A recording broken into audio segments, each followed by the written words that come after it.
Hi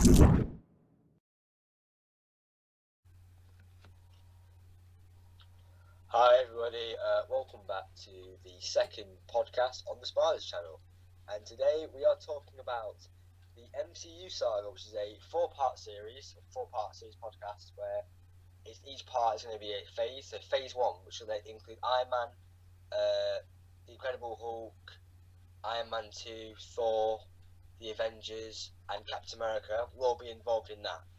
Yeah. So we're making this to basically talk about the best bits of the movies and what we thought. Like, I know they've been out for a long time, but like we could talk about what we thought was going to happen and how the films would link in a different way. Yes, yeah. So, like, we've got the first ever Marvel MCU film that came out was Iron Man, and this has now introduced Robert Downey Jr. as Tony Stark, who is Iron Man. Yeah. It introduced Nick Fury, who is Samuel L. Jackson, which was a big surprise when it first came out. You've got bloody what's her name?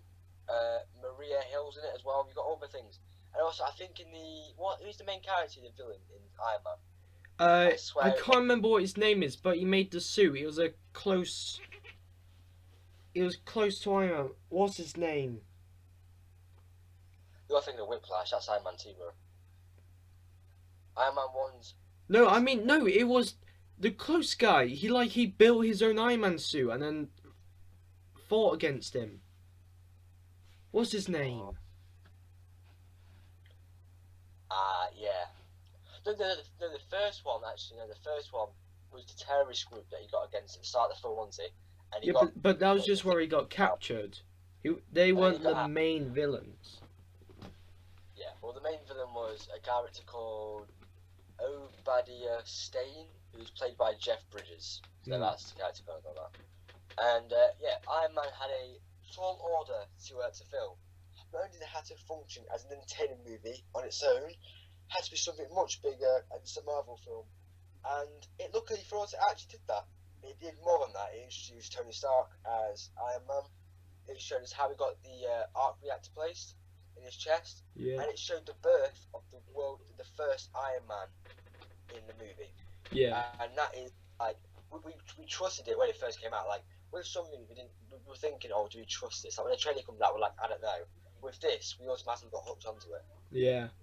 Because they had all these like different things of like the fact that Tony Stark was just a billionaire who was at Stark Industries, who then got captured by terrorists, had a arc reactor in his heart, and then created the first Iron Man suit.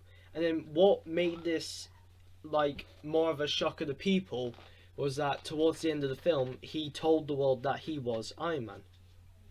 Yeah, which is actually a link to the fourth part of the video in Endgame where he says it in his last sentence before he dies. Well, not the last sentence, but one of the last quotes he says before he dies. Yeah. And not only did Iron Man throw the concept of a secret identity with, as you said, with Iron Man, yeah, he also gave the world's first Marvel post-credit scene, which would be a line from Nick Fury that opened the possibility of many things. Where he says, "I'm here to talk to you about the Avengers Initiative." So that's introducing more Marvel films. Yeah, so that then in ties with like Captain America coming in, Black Widow, Hulk. But what surprised me was that they only really made, before the Avengers film, they only really had Hulk, Iron Man and Captain America movies. They hadn't done the Black Widow one yet. Well, they're working on it now, but like they didn't make them before the whole Avengers Initiative idea. And that is when you get hooked in, because we're now going to talk about the second film that was released in the first MCU Part 1, which was The Incredible Hulk, released in 2008. And it was the Bruce Banner origin story. Like, it was a dark film. It wasn't like a normal MCU film. That's why I didn't go off as much as... Well, I wouldn't say it was quite dark, but they definitely portrayed it in a different way. Like, at the start of the film, you don't fully see how why he did the experiment. You just see that the gamma ray hits him, and then boom, the Hulk came out. You don't learn the whole origin of how that built up. Yeah, you've also got to think, right?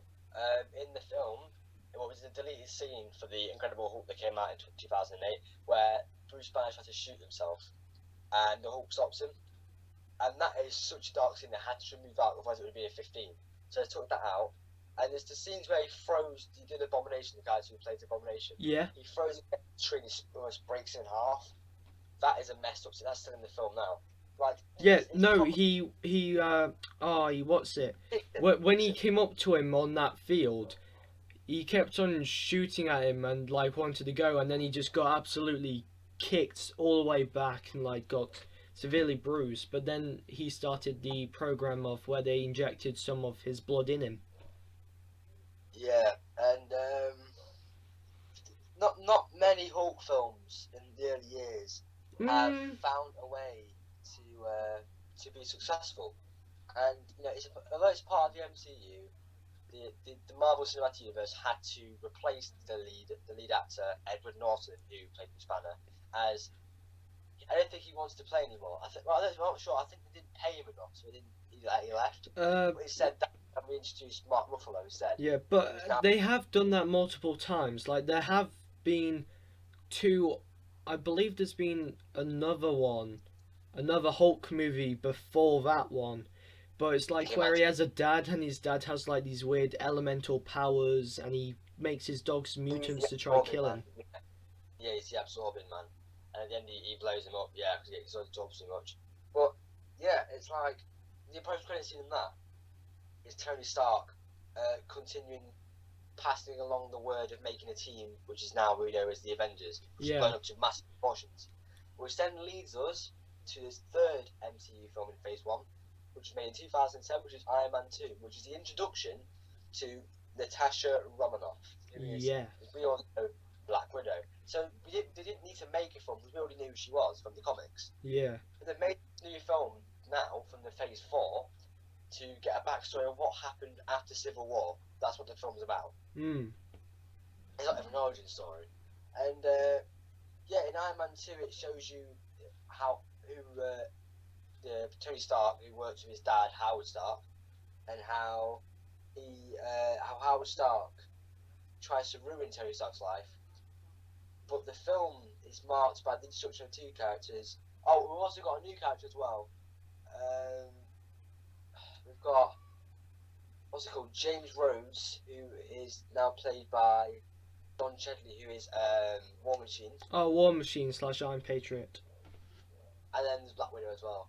But also in Black Widow, you got to think, right, before Scarlett Johansson came, there was another person. I think it was, have you seen American Horror Story? No. In the new season, the main female character, she plays her. Same with Black Widow, it's a different character for Captain Marvel is a different character. It wasn't going to be Brie Larson. Time. Yeah. But not only just them two characters, but Phil Coulson, who's in the S.H.I.E.L.D. team, who's now made Agents of S.H.I.E.L.D., the TV show. Yeah. He also premiered in there, and in the post-credits scenes, him go to New Mexico to investigate Thor's hammer Mjolnir, which then links automatically to the fourth one, which is Thor, which was made in 2011. Yeah. And that one is the ultimate. It's like a story. It's like a fish out of the water, and like a different scale of movies. He's been like deemed as unworthy, taking the throne of Asgard. Yeah. He's banished about powers, which. So then, as he progresses in Earth and like being with Jane Foster, he eventually gains that power back to then fight. Is it called the Destroyer? Loki. That's number 2, I think. The Destroyer. No, the Destroyer. It's the robot that's face opens and it shot the fire beams. They're fighting down at Earth. Yeah, that's the first one. Yeah. Yeah, but basically he was, like you said, domed unworthy, and then he developed that worthiness back by doing all sorts of things on Earth to then fight and save Earth from the Destroyer. Yeah, and we've also got a new character, which was in Thor, who we all know as Hawkeye. He was in there as well, and he was helping Shield along the way with the investigation, the Mjolnir. Oh yeah. But it also, not only does that, it also kicks off Thor and Loki's drama that he all had, which usually ends up being more fascinating than, horrifying. Yeah. And the post-credit scene in Thor begins to tease beyond the next film, as the post-credit scene leads into the Avengers, not into the next film, which is called the fifth one out of six, which is Captain America: The First Avengers. Yeah. Which is, that's a film in itself. That should be in the first order of the films you should watch the marathon. If you're marathoning it, watch that one first. Because it's the origin story which takes back to World War II. I guess what they did with the fourth film, the post-credit scene, it leads to the Avengers, and then they make Captain America the First Avenger. Maybe that links it with the first one. So they showed all the new ones, and that showed the first one, the old one. Yeah, it goes back to where they were showing like how Shield first was developed, because Peggy Carter was one of the founders of the new Shield project that they were working on in World War II.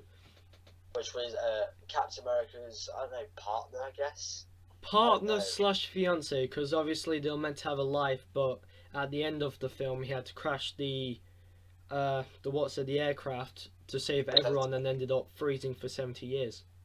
It also had the Tesseract in there as well, didn't it? They pulled it out, and the Tesseract's in the water as well. Yeah, it did. And because it was Red Skull, originally, the villain in that was Red Skull, and the Hydra Force, and it had it was just I don't know. When I first watched that film in 2012, I believe so. 2011, it proper messed me up and ripped his skin off his head with Red Skull, and he got plucked and he got taken out. Nick Fury came up to him and put him into a part of the Avengers, which then leads to the sixth and final film in Phase 1, which is the Avengers. Yeah. All the characters have been linked up. All the characters. There's 6 characters in the Avengers, and there's 6 movies. Yeah. All together. Now this is the finale of Phase 1, where there's 6 movies, 4 years of making it, and it takes most of the movie for, I don't know, it's got Iron Man, Captain America, Thor, the Hulk, Black Widow and Hawkeye to work together to defeat Loki, which is Thor's brother. Yeah. Which is armed with the Tesseract and Mind Stone.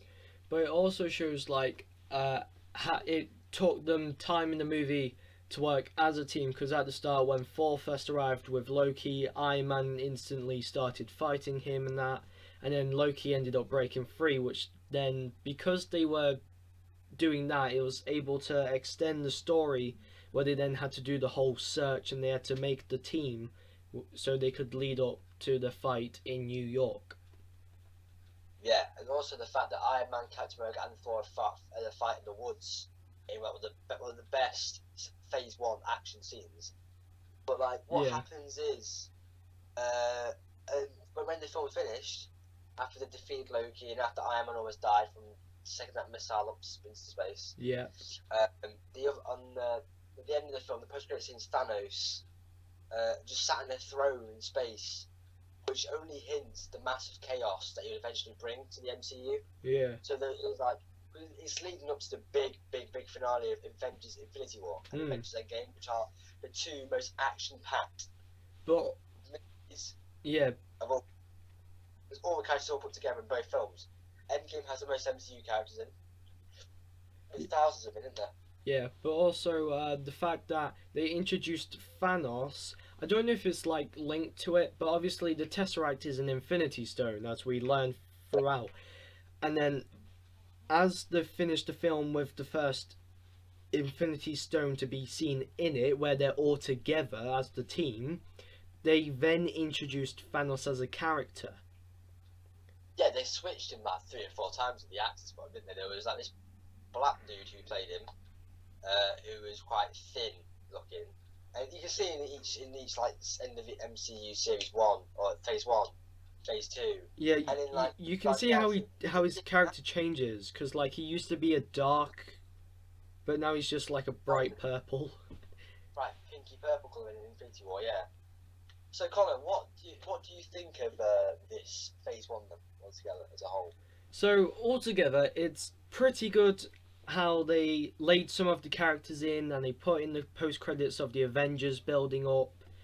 But what I'm surprised, and I'd like to hear your opinion on this, they're just starting to do the Black Widow, yeah? And we've already had Iron Man 4, Hulk, and Captain America films. But do you think they will create a film based on the origin story of Hawkeye? Because he is the only one left in the team that hasn't got their individual story yet. They're making a story now. They're making the Hawkeye TV series on Disney Plus, which is going to be the origin story. No, it's not his origin story. His daughter's going to be playing with him. It's like the Hawkeye girl version of him. Oh yeah. And there's versions of him. The intro's been released already. We'll probably find it in a minute. I'll show you in a minute. But like, it's the fact that like they don't need to make a film of him. Everyone already knows who Hawkeye is. They read the comics and know who he is. The MCU is the comic universe, isn't it? Yeah. It's like the comics turned into real life. Yeah, it's surprising that they didn't.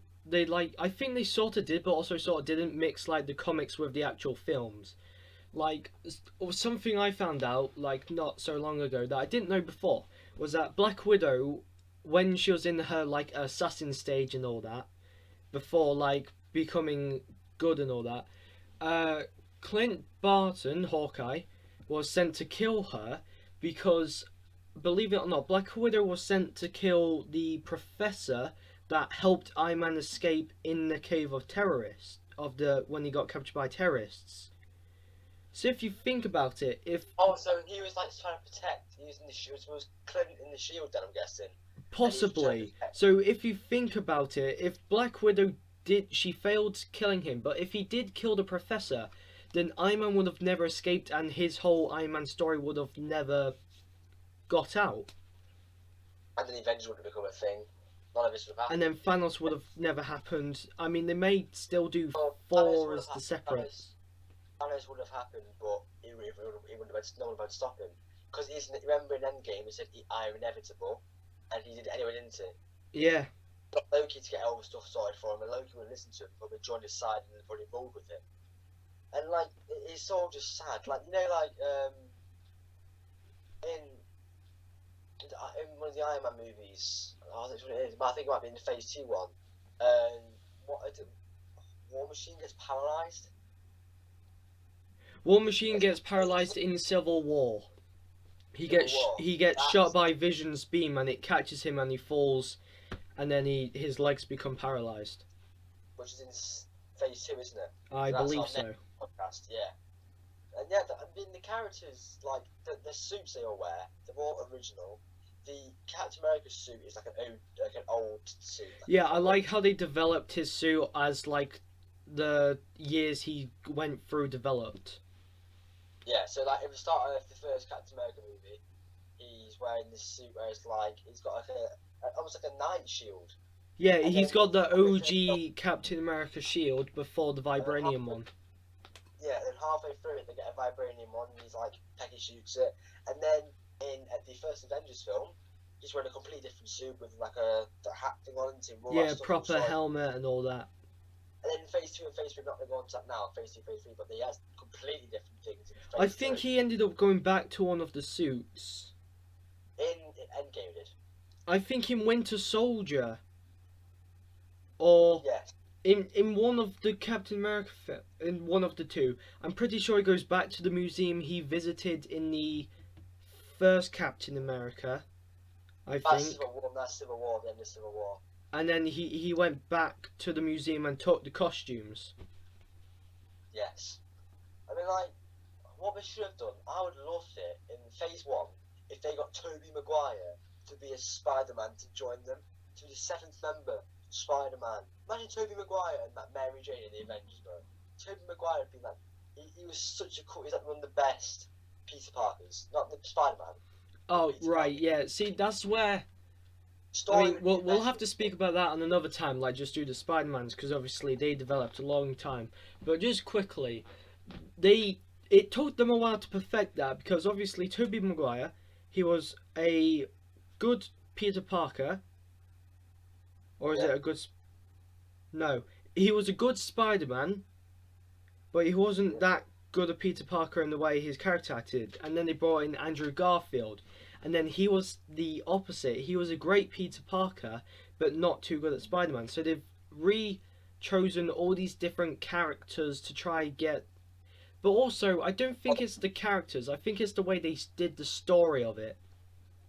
Yeah, because I don't, in the deleted scene in the Infinity Saga box set, where it reveals that before any of these Avengers movies came out, in the first Iron Man film, when Nick Fury is talking about bringing the Avengers in, there's an extended post-credit scene onto that. Yeah. Where he's talking about mutants, which is from the X-Men. He's bringing the X-Men involved into it, but then a year later, and a month later after that, they couldn't add that in because they got a license and they couldn't do it. And then there's about Spider-Boy, who's linked to Spider-Man, which was when Tobey Maguire was around when the first Iron Man came out. So if that all happened, the Sony universe would all join together and made a huge one big universe with Tobey Maguire in. And could you imagine the character, Tobey Maguire, right? His character evolved from, a weak little college student, at the end of it to being a brave, really, really helpful and kind. Yeah. He's just changed. And if they had that into the Avengers could have maybe instead of the actual 3 movies, maybe the Avengers could have gone against Green Goblin, and maybe they could have all taught him his ways better. That would have been the best way to go around it, instead of making its own separate films and being like, yeah. But there's no other superheroes in the bloody Spider-Man movies. There's got to be more than just Spider-Man. Yeah, I understand what you mean, but then that's where Sony came in and then made the Spider-Verse. That's just, they shouldn't have done that.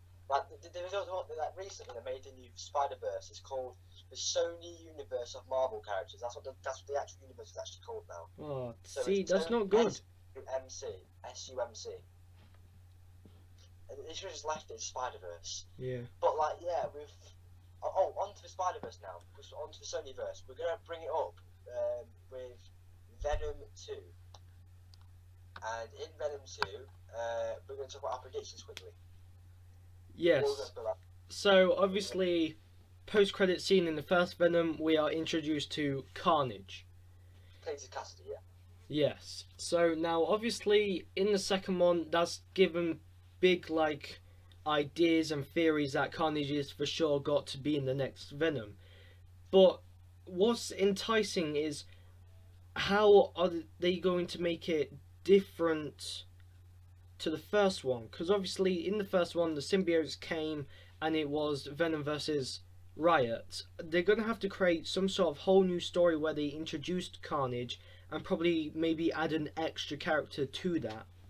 Well, what I've heard, I've seen some plot leaks online on Reddit, and these are reliable sources that I saw that they did for Endgame. I got it right with Endgame, and they were saying that he was going to break out of prison with the help of Morbius when the characters break out of prison. The Green Goblin characters talking to Morbius. Yeah, in the trailer. In the trailer, in the Spider-Man in Homecoming, the Falcon. The Vulture, is it? Who was in the? Oh yeah, Vulture. Vulture's in prison and he speaks to the other guy. Oh, he speaks to Morbius in the trailer, doesn't he? Yeah. That's the post-credit scene for Morbius, right? That was put in the trailer, right? And what they were saying is, when they break out of that prison, Cletus Cassidy breaks out with them. So then they all link together and they all separate their ways. And then he meets the character who's going to be playing as Shriek, and then they're going to find the symbiote, and then they're all going to merge and make Shriek and Carnage, and then he's going to try and spread the symbiote to kill all these the whole population, and then go and wipe out the Earth, because he's a serial killer, right? And then Venom's got to try and stop him with the help of someone. And do you know who the help is of that someone? I feel like Spider-Man. They're gonna entice Spider-Man, but is it gonna be the Tom Holland Spider-Man, or are they gonna bring in a different Spider-Man? I think they're doing Tom Holland, because on Tom Hardy's Instagram, he takes down posts. He puts on posts, and after a minute, he takes them down. Right? When I was on there before, I checked a few weeks ago, and I was on his account, waiting for something. So someone told me there was going to be something on there, and there was a picture of Venom biting Spider-Man's leg, but edited, and it looks sick, right? And then he took it down. So he's already hinted that Spider-Man's going to be in it. Yeah, that's going to be something we're going to have to fully cover in the official one, because this is just predictions and getting about the MCU. Yeah, I think by the end of the Venom 2 film, they've got to make post-credit scenes for Sinister Six.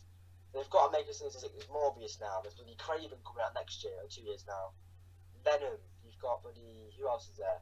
Doc Ock was going to make a film, making a Green Goblin film. They're going to make the bloody Vulture, aren't they, as well? There's Venom, Vulture, Mysterio, Morbius, Craven, and Doc Ock. Wait, so are they changing the Sinister Six a bit? Because I'm pretty sure Scorpion's in it. Yeah, I don't know about that. They might change it a little But then they bit. never showed his character in the Spider-Mans. Because that's what I've noticed. Yes, they did. In the post-credit scene, Joe, when Vulture talks to that man is Scorpion. Oh, is he Scorpion? Yes, so that is it. It's not Craven, it's Scorpion, sorry. Right. So yeah, that's the cast. But that's exciting in its own way. So it's always exciting to talk about, really. I enjoy doing these type of podcasts about like interesting things and looking into like movies. Yeah. It's nice to talk about. But now we're going to end this podcast on a happy note. We hope you enjoyed it. We're going to upload a Venom 2 leaks and pictures, everything, trailer release thing. It's going to be on the Game Night one. And that's like a 5-minute upload of it. Then we're going to do another podcast on Venom 2 itself. And also the Part 2 will come out next week with one part every week, so it'll take a month to get the whole time. Yeah, and they will be found on this channel that you're watching on the Smilerz. And then any like little leaks and like quick 5-minute videos of other movies or games will be found on Gaming Idol. Like we can do the Sinister Six for one video, then Venom for another one. That'd be like an instance, for example. So yeah, thank you for listening to our podcast, and we hope you enjoyed it. And just smile a little. Yep.